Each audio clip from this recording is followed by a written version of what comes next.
The DBD community finds itself ensnared in a heated debate surrounding the potential removal of the DC penalty from the game. One faction contends that eliminating DC penalties would lead survivors to casually abandon matches at the slightest inconvenience, thereby transforming the game into an unintended PvE scenario with killers left to contend solely against AI opponents. While the opposing side makes the argument that the DC penalty is actually making the game worse, because survivors will just give up on hook or even go AFK if they truly don't want to play a match, bypassing the DC penalty altogether, which is much more destructive than simply having a bot replace them. Now, if we look at both of these arguments logically, they both make sense, making this one of the most difficult problems to solve in DBD and really underscoring the complexity of the issue. Even if it might seem simple, the problem extends beyond surface level considerations, necessitating a more nuanced examination of its roots. In the early years of DBD, the absence of a DC penalty allowed players to disconnect with alarming regularity. This era was plagued by short-sighted hatch mechanics that spawned even when multiple survivors remained alive,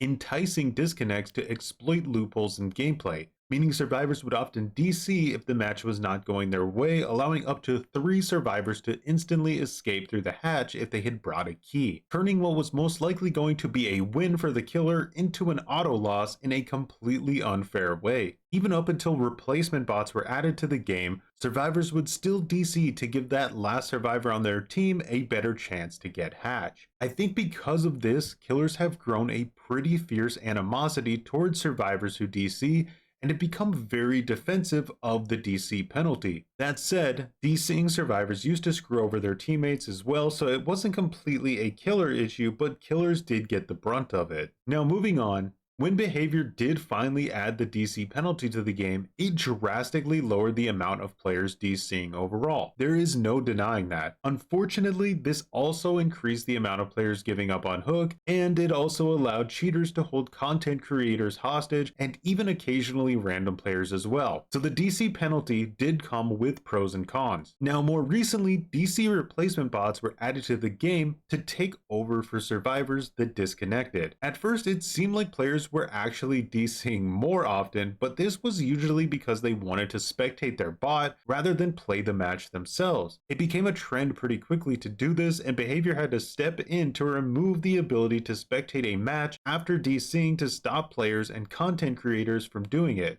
However, once survivors could no longer spectate their bots, something really interesting happened, which is the amount of survivors rage quitting declined quite significantly. Empirically speaking here, I don't think there's any official DC statistics from Behavior, but it has been very noticeable. So why are survivors DCing much less than they were before bots were added? Well, that's due to a more insidious motivation behind DCs to begin with, which is the desire to spite the killer or teammates. With replacement bots rendering traditional spite tactics ineffective, entitled survivors now must resort to alternative disruptive behaviors, such as hastening their demise on the hook, intentionally engaging with the killer, or even adopting a passive AFK stance. Again, the intention behind the rage quit is to ruin the match. These rage quitters do not want to give the killer any points. They want to punish them for whatever it is they're upset about. Maybe they hate the specific killer, maybe they hate the killer's playstyle, or maybe they hate their own team, or maybe they hate themselves. That's why with replacement bots being added to the game,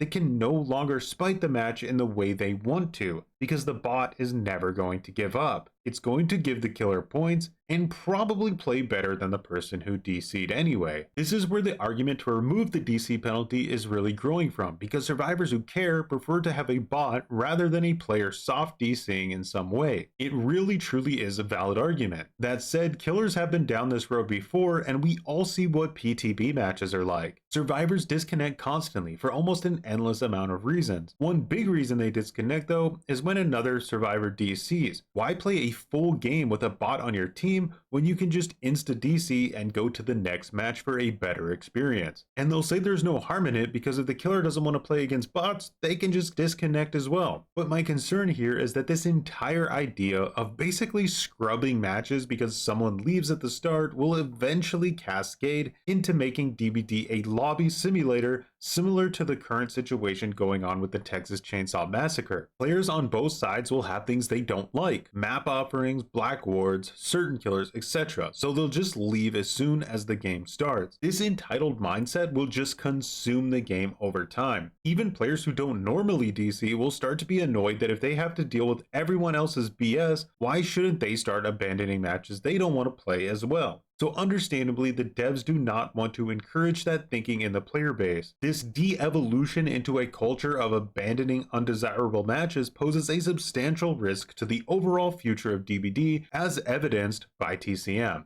Now, I know from experience there's already someone in the comments typing out an argument about how if survivors are DCing against a certain killer consistently, then maybe that means there's an issue with that killer and not the players disconnecting. So here is my counter argument to that. Maybe you're right. Maybe there is a chess merchant type killer that is horribly designed to play against, but even in that extreme scenario, players protesting by DCing in waves isn't going to do anything that simply voicing your feedback to the devs wouldn't already do. In fact, offering genuine constructive criticism to the devs will be infinitely more productive. Beyond that, don't forget that just because for you the chess merchant is worth disconnecting against, other survivors will have their own perception on what a completely unfair killer is. Maybe for them it's Wesker or Trapper, or for a killer maybe it's a map they don't like, which all circles back around to turning the game into a lobby simulator. So disabling the DC penalty would be helpful in some situations for sure, but it would be catastrophic for the game in the long run. The player base just has too many entitled players for that to be a valid solution even with replacement bots. That said, I disagree with the notion that DC penalties should be made more severe. This is a common request that a lot of players and even notable DBD content creators have requested. So the problem with increasing the punishment for rage quitters is that it will barely have any actual impact on players who rage quit. Instead, they'll just give up on Hook more than they already do. The only people that would suffer from an increased DC penalty are players being held hostage by cheaters or anyone who gets disconnected due to internet or server problems that are out of their control. But that still unfortunately leaves the issue of people giving up on Hook or finding another way to soft DC from a match. The devs recently spoke about this in a response to a thread about removing the ability to self-unhook altogether, saying that it's not so much that it's impossible to do something like this, but rather that this would not fix the problem, just shift it. If someone has decided that they absolutely do not care to continue the match, there is nothing we can do to change that. No amount of penalties or preventative measures will suddenly make them want to keep playing. And I actually disagree with this. It's not that he's wrong, it's just that removing the ability to unhook yourself in stage 1 would have mitigating impact. When we are talking about people disconnecting, it's always valid to reduce the ease of it. Take for instance the impulse rage quit. A rage quit where something incredibly frustrating happens, which makes the player immediately quit from the game as a response without really even thinking about it. In DBD, rage quitting is insanely easy. It takes 3 inputs and about half a second to quit out of a match. Now in the past, I recommended that Behavior implement a feature where if someone wants to DC from a game, they have to hold down the button for 10 seconds to leave it, with the penalty for doing so being displayed on the screen. Now some people will say that that's trivial and it wouldn't actually do anything, but I guarantee you would see a difference with a lot less impulse DCs taking place. So let's continue on with the dev's response. Even if we prevent them from trying to unhook themselves, nothing stops them from running directly to the killer to get downed and rehooked as quickly as possible, or from whipping out their phone and watching some videos as they wait for the match to finish. Either way, the end result is the same. Again, he's not wrong here, but there's always ways to mitigate survivors giving up, so just throwing your hands in the air and pretty much saying, oh well, there's no difference in the outcome, so why bother trying? And that is just not the mindset that is required to try to tackle and fix this issue. How many times have you attempted to unhook a teammate who is trying to give up on Hook and you save them right as they go to second stage? Now this pissy survivor who was trying to give up is even more pissy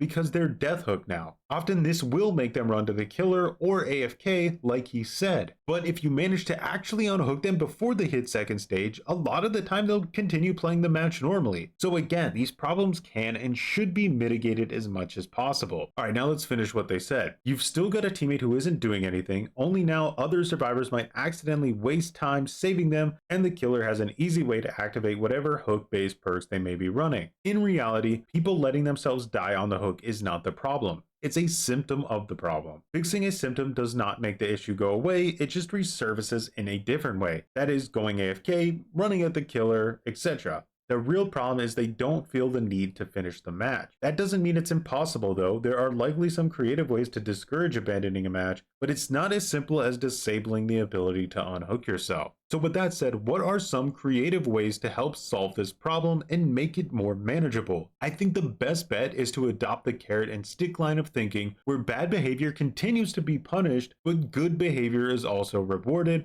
which is something DBD is sorely missing. So here are my ideas to help solve the problem. Create more safeguards for detecting unintentional internet or server-based disconnects, with the possibility for disconnected players to rejoin the match. Consider temporary restrictions on certain in-game privileges, such as blood point gains, rather than an outright timed ban. Gradually escalating penalties for repeat offenders, taking into account the frequency and intent behind the disconnects. Introduce rewards for players who remain committed to a match, discouraging premature exits. This can include bonus blood points or other in-game incentives. Create a system that recognizes and rewards players who contribute positively to the team to encourage cooperative gameplay. This is something I feel SBMM took away from the game. Also, a system like this could allow survivors to endorse each other if they were a good teammate, allowing the matchmaking system to prioritize players who consistently exhibit positive sportsmanship, encouraging a more enjoyable gaming experience for like-minded players. Alternatively, there could be a new option to flag players who constantly engage in gameplay sabotage, like giving up on hook, that pairs them with like-minded entitled salt lords. Nothing permanent, the idea is for it to last long enough to where it still remains useful, but discourages the energy of exploiting false reports. Additionally, creating a party up feature at the end of matches that would allow solo survivors who had a good experience with their teammates to group up with them and continue playing together. Since crossplay was added, it's much more difficult to find friends, so this would be an incredibly useful feature that would drastically reduce rage quitting. Lastly, and this one is extremely important, allow players to slowly earn good karma by not disconnecting for extended periods of time, meaning that when they do disconnect, the game can give them a pass for showing good sportsmanship in the past. It's really silly that someone can DC every day and only face a 40-second ban each time, and someone who DCs once a month faces the same exact consequences. Sometimes players legitimately need to DC for one reason or another. Sometimes their game crashes, maybe they have an accessibility issue, or they're playing against a cheater. Basically, if you are a healthy player in the community overall, I do think it's okay for you to earn a little leeway when it comes to DCing. Also, popular content creators who are